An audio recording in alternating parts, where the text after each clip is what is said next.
Think about the best day of your life. Really try to picture it. Now think about the worst. Which one came faster?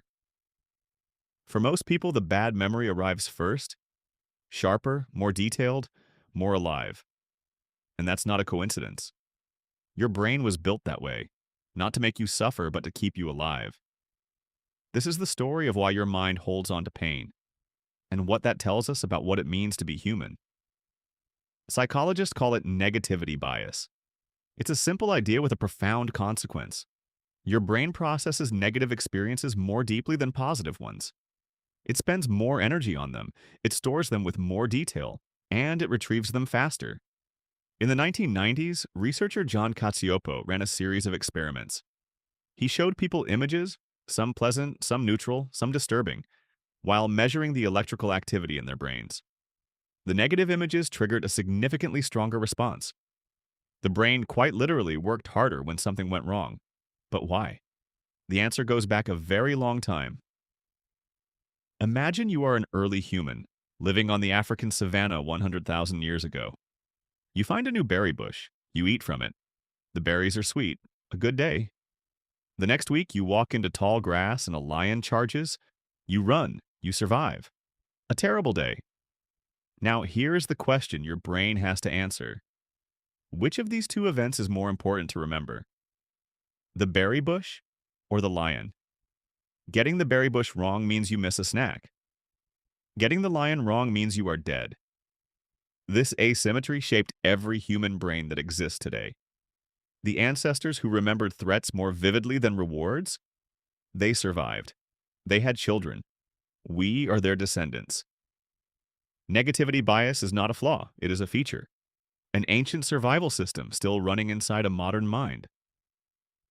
The problem is that this system was designed for lions, not for arguments, rejection, or embarrassment. Your brain cannot tell the difference between a physical threat and a social one. To your nervous system, being humiliated at work activates many of the same pathways as being chased by a predator. The memory gets tagged as important. It gets stored deeply. Meanwhile, a quiet evening with people you love, that barely registers. No threat, no alarm, no deep storage. This is why one cruel comment can erase 100 compliments. Why a single failure haunts you for years while dozens of successes fade within weeks. Your brain is not being irrational. It is doing exactly what it was designed to do. It is just doing it in a world it was never designed for. In 2001, psychologists Roy Baumeister and Ellen Bretzlavsky published a paper with a now famous title, Bad is Stronger Than Good.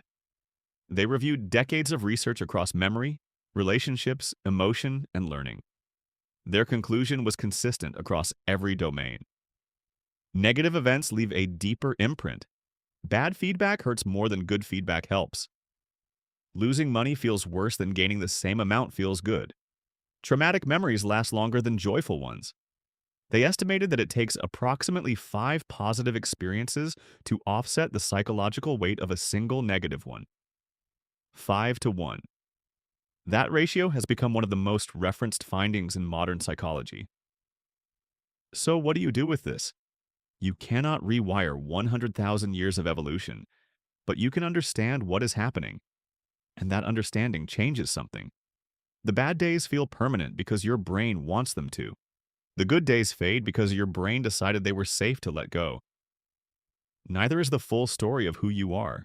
The fact that you are here, still searching for meaning, still trying to understand yourself. That is also part of what it means to be human.